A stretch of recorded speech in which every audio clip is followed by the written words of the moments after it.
Le soleil se levait doucement sur la grande demeure des Laurent, une villa luxueuse qui dominait la ville. Dans ce palais de marbre et de cristal vivait Arnaud, fils unique d'un millionnaire respecté mais redouté. Pourtant, derrière cette richesse se cachait une douleur invisible. Arnaud était né aveugle. Depuis son enfance, il grandissait entouré de luxe, mais prisonnier d'un monde sans couleur. Il n'avait jamais vu le visage de son père, ni celui de sa mère partis trop tôt.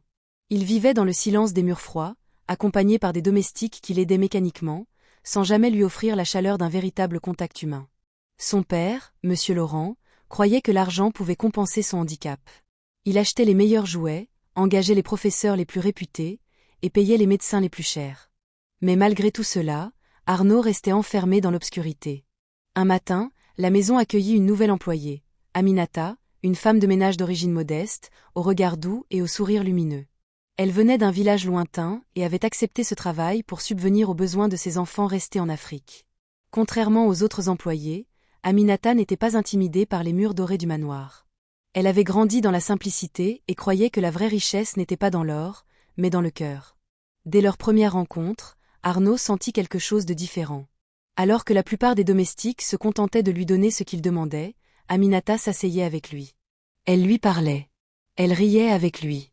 Elle lui décrivait les couleurs du ciel, la danse des nuages, la grâce des oiseaux. « Arnaud, disait-elle d'une voix douce, le ciel ce matin est d'un bleu clair, comme une immense mer tranquille. Et vois-tu, le soleil dépose une lumière dorée sur les feuilles. On dirait qu'elles brillent comme des pierres précieuses. » Arnaud écoutait, les yeux fermés, le cœur battant. Pour la première fois, il ressentait ce que les autres voyaient. C'était comme si Aminata ouvrait une fenêtre invisible dans son monde. Les jours passèrent. Entre eux naquit une complicité unique.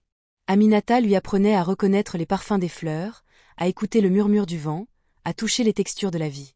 Elle ne le voyait pas comme un enfant brisé, mais comme un garçon capable d'apprendre, de ressentir, d'exister pleinement. Un soir, alors que le silence pesait dans la maison, Arnaud, assis sur son lit, laissa échapper des sanglots. Il venait d'entendre son père parler avec un médecin, « Il ne verra jamais. C'est impossible. » Ces mots l'avaient transpercé. Quand Aminata entra dans la chambre, elle le trouva recroquevillé, tremblant. Elle s'approcha doucement, posa ses mains sur ses épaules et dit « Ne laisse jamais personne décider de ce que Dieu seul connaît. Même les médecins n'ont pas le dernier mot. » Elle prit un mouchoir et essuya ses larmes.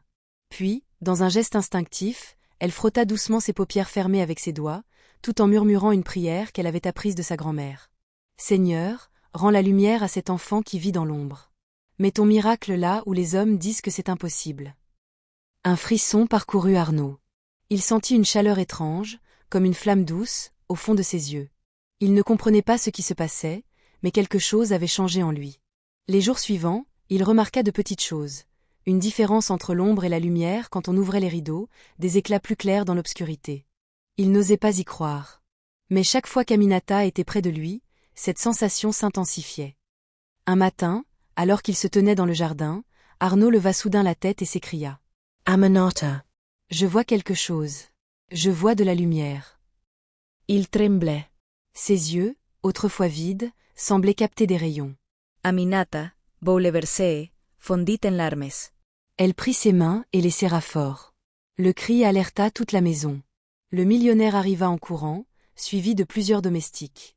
Quand il vit son fils lever les bras vers le ciel, les yeux humides et brillants, il en resta pétrifié. « Ce n'est pas possible. » balbutia-t-il. Les médecins furent appelés en urgence. Après de longs examens, ils confirmèrent que, contre toute attente, une amélioration avait commencé. Certes, Arnaud ne voyait pas encore parfaitement, mais une guérison partielle s'opérait, chose qu'aucun d'eux n'aurait jamais pu expliquer scientifiquement. Le père, bouleversé, se tourna vers Aminata. « Madame, vous avez offert à mon fils ce que tout mon argent n'a jamais pu acheter, l'espoir. » À partir de ce jour, Aminata ne fut plus une simple femme de ménage. Elle devint la confidente d'Arnaud, son guide, son ami fidèle. Ensemble, ils apprirent à transformer chaque petit progrès en victoire. Arnaud, motivé par cette lumière nouvelle, commença à étudier avec acharnement.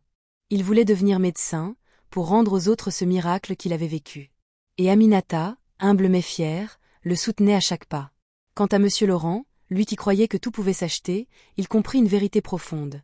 Certaines choses naissent seulement de l'amour, de la foi et de la sincérité. Et ainsi, dans ce manoir où tout brillait déjà, ce ne furent plus les diamants ni l'or qui éclataient de lumière, mais le cœur d'une femme simple, venue d'ailleurs, qui avait cru en l'impossible.